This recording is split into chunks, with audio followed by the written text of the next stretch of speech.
Hi friends, ఈరోజు మనం ఏపీడిఎస్సిఎస్సి social వాళ్ళకి అవసరమైనటువంటి 10th క్లాస్ హిస్టరీ నుంచి ఫస్ట్ లెసన్ అయినటువంటి ఐరోపాలో జాతీయవాదం పురోగతి ఈ లెసన్ నుంచి ఫస్ట్ టాపిక్ అయినటువంటి ఫ్రెడరిక్ సోరీ వేసిన చిత్రం గురించి మనం తెలుసుకుందామండి.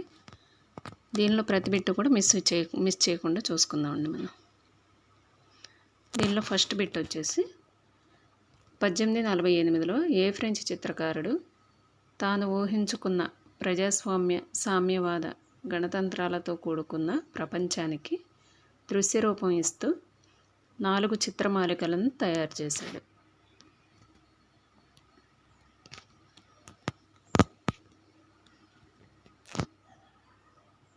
ఇది ఆన్సర్ వచ్చేసి ఆప్షన్ బి అండి, ఫ్రెడరిక్ సోరియో.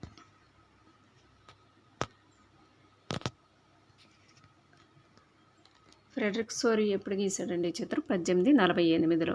ఈయన ఏ చిత్రకారుడు? ఫ్రెంచ్ చిత్రకారుడు అండి. ఈయన 4 చిత్రమాలికలను గీయటం జరిగిందండి.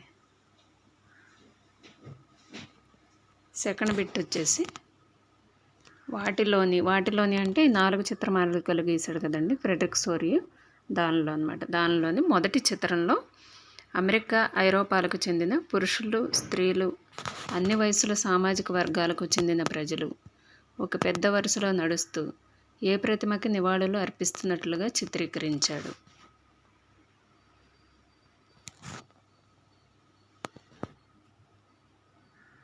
దీని ఆన్సర్ వచ్చేసి option C, Statue of Liberty అండి.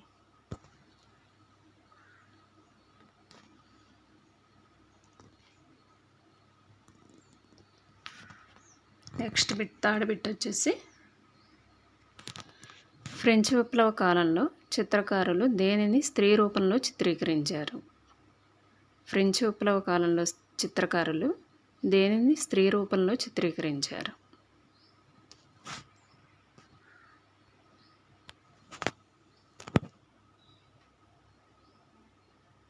ఇది ఆన్సర్ వచ్చేసి ఆప్షన్ ఏ, స్వేచ్ఛ అండి. ఫ్రెంచ్ విప్లవ కాలంలో చిత్రకారులు స్వేచ్ఛను స్త్రీ రూపంలో చిత్రీకరించడం జరిగిందండి. నెక్స్ట్ ఫోర్త్ బిట్ వచ్చేసి స్వేచ్ఛా స్త్రీ ప్రతిమ ఒక చేతిలో డాష్ మరొక చేతిలో డాష్ కలిగి ఉన్నది. స్వేచ్ఛా ప్రతిమ యొక్క చేతిలో ఒక వస్తువు, ఇంకో చేతిలో ఇంకో వస్తువు ఉండటం జరిగిందండి. అవి ఏంటిది అనేది ఈ బిట్ అండి.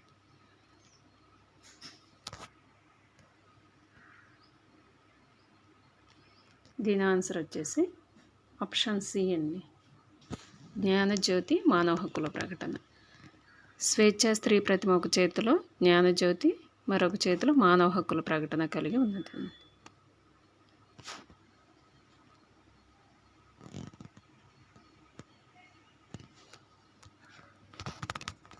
నెక్స్ట్ ఫిఫ్త్ బిట్ అండి. చిత్రంలో ప్రతిమకు ముందు ఉన్న స్థలంలో ఏమేమి చెల్లాచెదురుగా పడి ఉన్నాయి? చిత్రంలో ప్రతిమకు ముందు ఉన్న స్థలంలో ఏమేమి చెల్లాచెదురుగా పడి ఉన్నాయి?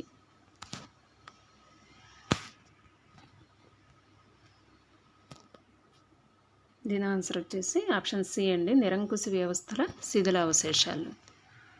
ఈ చిత్రంలో ప్రతిమకు ముందు, ఈ స్వేచ్ఛా ప్రతిమకు ముందు ఉన్నటువంటి స్థలంలో నిరంకుశ వ్యవస్థల యొక్క శిథిలావశేషాలన్నీ చెల్లాచెదురుగా పడి ఉన్నాయండి.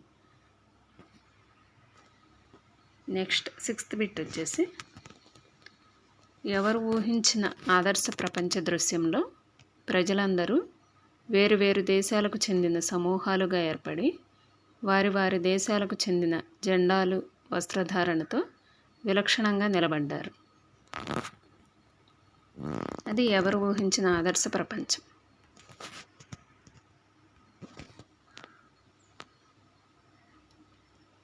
దీని ఆన్సర్ వచ్చేసి ఆప్షన్ ఏ అండి, సోరియో, ఫ్రెడరిక్ సోరియో. ఫ్రెడరిక్ సోరియో ఊహించిన ఆదర్శ ప్రపంచంలో ప్రజలందరూ కూడా వేరు దేశాలకు చెందిన ప్రజలందరూ కూడా సమూహాలుగా ఏర్పడి వారి దేశాలకు చెందినటువంటి జెండాలు, వాళ్ళ యొక్క వస్త్రధారణ వేరు దేశాల్లో వస్త్రధారణ వేరుగా ఉంటుంది కదండి. అలా వారి వస్త్రధారణతో విలక్షణంగా అక్కడ స్టాచ్యూ ఆఫ్ లిబర్టీ ముందు నిలబడ్డారండి. నెక్స్ట్ సెవెంత్ బిట్ వచ్చేసి స్టాచ్యూ ఆఫ్ లిబర్టీ మీదుగా సాగే ఈ ఊరేగింపుకు అప్పటికే స్వాతంత్ర్యం పొందిన దేశాలైన ఈ దేశాలు నాయకత్వం వహించాయి. స్టాచ్యూ ఆఫ్ లిబర్టీ మీదుగా సాగే ఈ ఊరేగింపుకు అప్పటికే స్వాతంత్ర్యం పొందిన దేశాలైన ఈ దేశాలు నాయకత్వం వహించాయి.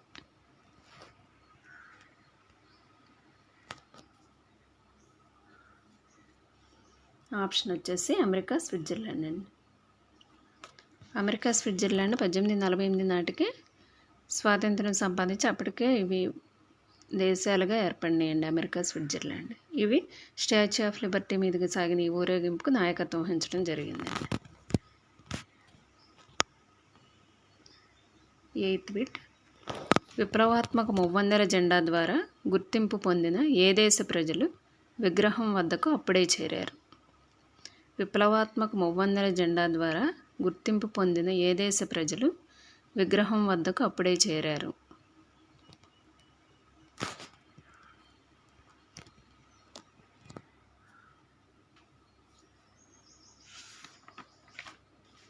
దీని ఆన్సర్ వచ్చేసి ఫ్రాన్స్ అండి. ఫ్రాన్స్ ప్రజల యొక్క జెండా మువ్వందెల జెండా అండి. 3 రంగుల జెండా ఫ్రాన్స్ ప్రజల యొక్క జెండా. అప్పుడే వీళ్ళ విగ్రహం వద్దకు రావడం జరిగిందండి స్టార్టింగ్.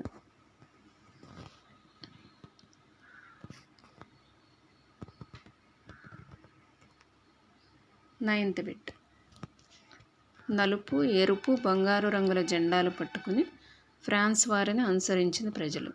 నలుపు, ఎరుపు, బంగారు రంగుల జెండాలు పట్టుకుని ఫ్రాన్స్ వారిని అనుసరించిన ప్రజలు.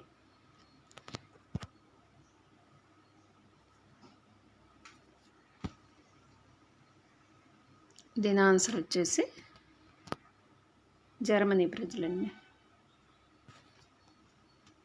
ఫస్ట్ స్టార్టింగ్ ఫ్రాన్స్ ప్రజలు విగ్రహం వద్దకు అప్పుడే చేరారు కదండి, వారిని ఫ్రాన్స్ వారిని అనుసరించి జర్మనీ ప్రజలు కూడా విగ్రహం వద్దకు రావటం జరిగిందండి. నెక్స్ట్ 10th బిట్ వచ్చేసి సోరియు ఈ చిత్రం రూపొందించిన సమయంలో ఏ ప్రజలు ఒక సమైక్య దేశంగా ఏర్పడలేదు? అంటే సోరియు ఈ చిత్రం రూపొందించేపాటికి ఒక దేశ ప్రజలు ఆ దేశం అనేది ఒక సమైక్య దేశంగా ఏర్పడలేదు అప్పటికి. అదే దేశం?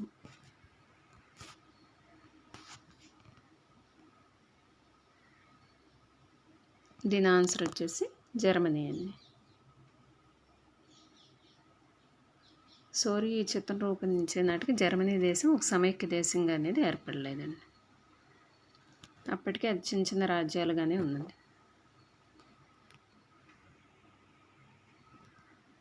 నెక్స్ట్ 11th బిట్ వచ్చేసి జర్మన్ ప్రజల చేతిలోని నలుపు, ఎరుపు, బంగారు రంగుల జెండా అనేది జర్మనీ భాష మాట్లాడే విభిన్న వర్గాలను ఒకే ప్రజాస్వామిక రాజ్యాంగం కింద ఏకీకృతం చేయాలని ఎవరి యొక్క ఆశలను వ్యక్తం చేస్తుంది?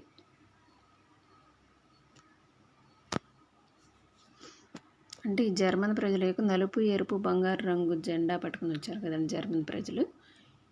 అంటే అప్పటికి స్వాతంత్రం అనేది రాలేదు, జర్మనీకి ఒక సమైక్య దేశంగా ఏర్పడలేదు. అలాంటప్పుడే సమైక్య దేశంగా ఏర్పడకముందే వాళ్ళ జెండాను పట్టుకుని రావటం జరిగింది అక్కడికి. ఇది ఎవరి ఆశయాలకు అనుగుణంగా జెండా అనేది ఉంది అనే దాని గురించి ఈ బిట్ అండి. ఎవరి యొక్క ఆశలను ఈ జెండా అనేది వ్యక్తం చేస్తుంది అని. దీని ఆన్సర్ వచ్చేసి 1848 నాటి ఉదారవాదుల ఆశలనండి.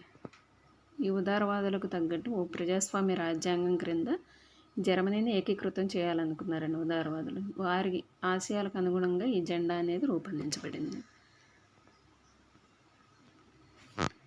12th బిట్ వచ్చేసి జర్మనీ ప్రజలను అనుసరించిన దేశాల ప్రజలు. జర్మనీ ప్రజలను అనుసరించిన దేశాల ప్రజలు.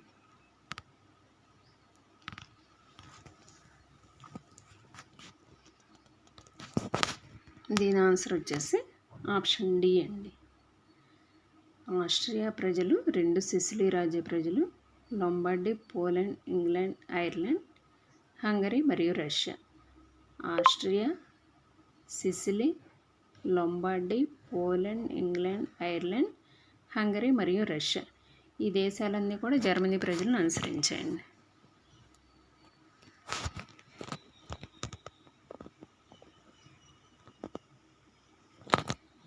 13th బిట్ వచ్చేసి ఈ దృశ్యాన్ని అంతటిని పైనున్న స్వర్గం నుండి ఎవరు చూస్తున్నారు?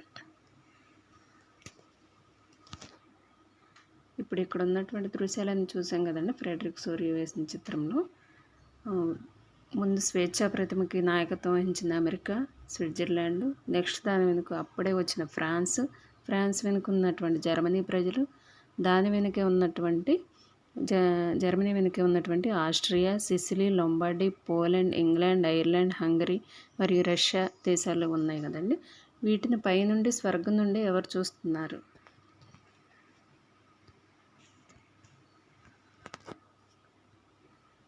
దీని ఆన్సర్ వచ్చేసి ఆప్షన్ డి అండి. క్రీస్తు, సాధువులు, దేవతలు వీరందరూ కూడా పైన ఉన్నటువంటి స్వర్గం నుంచి ఈ దృశ్యాన్ని అంతటినీ చూస్తున్నారు. Next 14th bit. 19వ శతాబ్దంలో ఐరోపా యొక్క రాజకీయ మానసిక స్థితులలో పెనుమార్పులను తీసుకువచ్చే శక్తిగా రూపుదిద్దుకున్నది ఏది?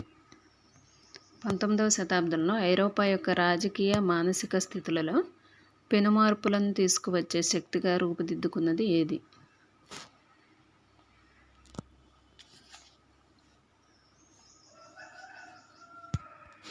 దీని ఆన్సర్ వచ్చేసి జాతీయవాదం అండి. 19వ శతాబ్దం యొక్క ఐరోపాలో రాజకీయ మానసిక స్థితిలో పెనుమార్పులను తీసుకొచ్చింది ఏదంటే జాతీయవాదం అండి. ఆ ప్రజల మనసులో ఉన్నటువంటి ఆ జాతీయవాదం వలననే ఐరోపాలో అనేక రాజ్యాలు స్వాతంత్రం పొందడం అనేది జరిగిందండి 19వ శతాబ్దంలో. 15th bit. ఈ మార్పుల తుది ఫలితంగా అనేక బహుళ జాతీయ రాజవంశీయుల సామ్రాజ్యాల స్థానంలో ఏ రాజ్యాలు ఏర్పడటం ప్రారంభమైంది? ఈ మార్పుల తుది ఫలితంగా అనేక బహుళ జాతీయ రాజవంశీయుల సామ్రాజ్యాల స్థానంలో ఏ రాజ్యాలు ఏర్పడటం ప్రారంభమైంది?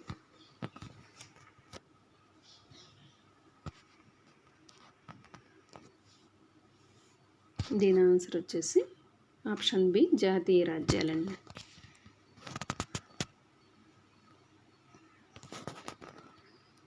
ఈ మార్పుల తుది ఫలితంగా అంటే 19వ శతాబ్దంలో వచ్చిన రాజకీయ మానసిక మార్పుల ఫలితంగా అప్పుడు ఐరోపాలో ఉన్నటువంటి రాజ్యాలు, జాతీయ రాజ్యాలన్నీ కూడా రాజరికాలండి. ఆ రాజవంశీయుల యొక్క సామ్రాజ్యాల స్థానంలో జాతీయ రాజ్యాలు అనేవి ఏర్పడటం జరిగింది.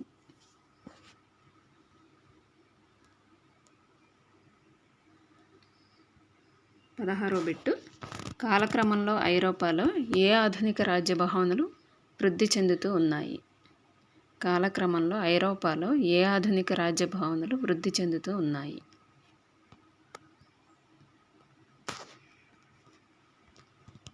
దీని ఆన్సర్ వచ్చేసి ఆప్షన్ బి అండి.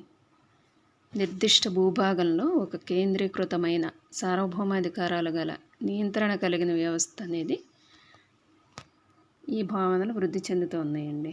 కాలక్రమంలో ఐరోపాలో ఈ ఆధునిక రాజ్య భావనలు వీటిని ఆధునిక రాజ్య భావనలు అంటారు. నిర్దిష్ట భూభాగంలో ఒక కేంద్రీకృతమైనటువంటి అధికారం కలిగిన నియంత్రణ కలిగిన వ్యవస్థలు ఉన్నటువంటి దేశాలు అనేవి అభివృద్ధి చెందుతూ ఉన్నాయండి. ఆధునిక రాజ్య భావనలు ఐరోపాలో.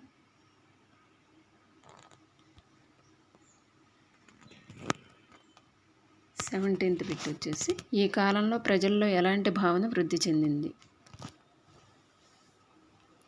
1848 కాలంలో ప్రజలలో ఎలాంటి భావన వృద్ధి చెందింది?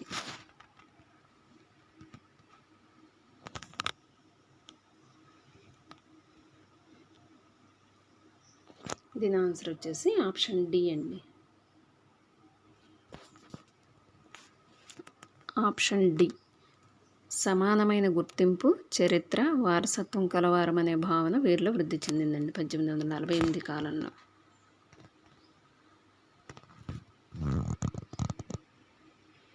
ఎయిటీన్త్ బిట్ వచ్చేసి ప్రజలలో ఈ సారూప్యత అనేది అనాది కాలం నుండి లేదు, మరి ఇది ప్రజల ఏ ప్రయత్నాల ద్వారా సాధ్యమైంది? ఈ సారూప్యత అనేది ప్రజల్లో ఈ సారూప్యత అనేది అంటే మేమంతా ఒకే సమానమైన గుర్తింపు, చరిత్ర, వారసత్వం కలవారం అనే అలాంటి సారూప్యమైన భావాలు అనాది కాలం నుండి లేవండి. మరి ఇది ఏ ప్రజల యొక్క ప్రయత్నాల వల్ల, ఇది ప్రజల యొక్క ఏ ప్రయత్నాల వల్ల ఇది సాధ్యమైంది?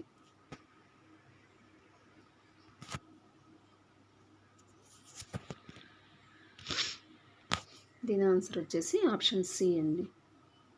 పోరాటాల ద్వారా, అలాగే నాయకులు సాధారణ ప్రజల యొక్క ప్రయత్నాల ద్వారా.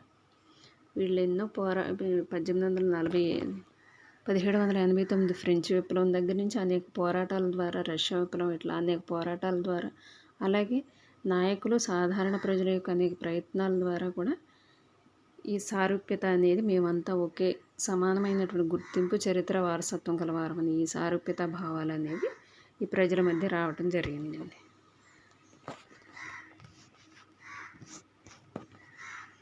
ఇప్పుడు మనం చెప్పుకున్నంత ఫ్రెడరిక్ సోరియో వేసిన ఈ చిత్రం గురించండి. ఇక్కడ చూడండి, ఇది వచ్చేసి స్వేచ్ఛా ప్రతిమ అండి. స్వేచ్ఛా ప్రతిమ ఒక చేతిలో ఇది జ్ఞానజ్యోతి, రెండవ చేతిలో మానవ హక్కుల పత్రం, మానవ హక్కుల ప్రకటనా పత్రం. ఇవి రెండు జ్ఞానజ్యోతి స్వేచ్ఛా ప్రతిమ చేతిలో ఉన్నవండి.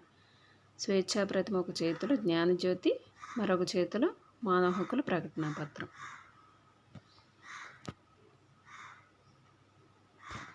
స్వేచ్ఛా ప్రతిమ దగ్గరికి నాయకత్వం వహించింది ఎవరండి? నాయకత్వం వహించింది అమెరికా, స్విట్జర్లాండ్లండి. నెక్స్ట్ వీరు వెనుక ఫ్రాన్స్ ప్రజలు అప్పుడే విగ్రహం వద్దకు వచ్చారండి. ఫ్రాన్స్ ప్రజలు విగ్రహం వద్దకు అప్పుడే రావడం జరిగింది. వీరిని అనుసరించి జర్మనీ ప్రజలు విగ్రహం దగ్గరికి వచ్చారండి. వీరిని అనుసరించి ఫ్రాన్స్ని అనుసరించి జర్మనీ ప్రజలు అప్పుడే విగ్రహం వద్దకు చేరుకున్నారు. వారి జెండా వచ్చేసి మూవన్నెల జెండా అండి. మూవన్నెల జెండా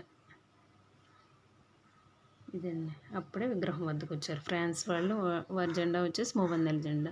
నెక్స్ట్ ఫ్రాన్స్ ప్రజల వెనకే జర్మనీ ప్రజలు నలుపు, ఎరుపు, బంగారు రంగుల జెండా పట్టుకుని ఫ్రాన్స్ వెనకే జర్మనీ ప్రజలు రావటం జరిగిందండి. నెక్స్ట్ జర్మనీ వెనుక ఆస్ట్రియా, సిసిలీ, లొంబార్డీ వీళ్ళందరూ కూడా ఈ జర్మనీ వెంట ఉండటం జరిగిందండి. Austria, Sicily, Lombardy, Poland, England, Ireland, Hungary మరి రష్యాలు కూడా ఈ స్వేచ్ఛా ప్రతిమ దగ్గరకు రావటం జరిగింది. దీన్ని పైనుంచి ఎవరు చూస్తున్నారండి? సాధువులు, క్రీస్తు, దేవతలు వీరందరూ కూడా ఈ దృశ్యాన్ని అంతటినీ చూస్తున్నారండి పైనుంచి. ఈ కింద చూడండి, ఈ కింద వచ్చేసి ఈ స్వేచ్ఛా ప్రతిమ ముందు అంతా చెల్లా చెదరగా పడి ఉన్నటువంటి ఇదిగోండి శిథిల అవశేషాలు. ఇవన్నీ కూడా స్వేచ్ఛా ప్రతిమ యొక్క శిథిల అవశేషాలు. ఇవన్నీ చెల్లా చెదరగా పడి ఉన్నాయి.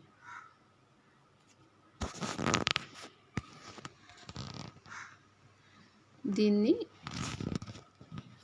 దేనికి చిహ్నంగా చిత్రించాడంటే ఫ్రెడరిక్ సోరియో ప్రపంచ దేశాల మధ్య సౌభ్రాతృత్వానికి చిహ్నంగా దీన్ని చిత్రించడం జరిగిందండి. ప్రపంచ దేశాల మధ్య సౌభ్రాతృత్వానికి చిహ్నంగా ఈ చిత్రం అనేది గీయటం జరిగింది ఫ్రెడరిక్ సోరియో. ప్రపంచవ్యాప్త ప్రజాస్వామ్య సామాజిక గణతంత్రాల స్వప్నం, దేశాల మధ్య ఒప్పందం 1848లో ఫ్రెడరిక్ సోరియో తయారు చేసిన చిత్రం. దీని పేరేంటంటే ప్రపంచవ్యాప్త ప్రజాస్వామ్య సామాజిక గణతంత్రాల స్వప్నం, దేశాల మధ్య ఒప్పందం 1848 ఫ్రెడరిక్ సోరియో వేసిన చిత్రం. ఇదండి ఫస్ట్ లెసన్లో ఫస్ట్ టాపిక్ అండి ఇది. నెక్స్ట్ టాపిక్ నెక్స్ట్ లెసన్లో, నెక్స్ట్ ఎర్నెస్ట్ రెనాన్ యొక్క టాపిక్ నెక్స్ట్ లెసన్లో చూద్దామండి. Keep watching. Please like, share and subscribe. Thank you.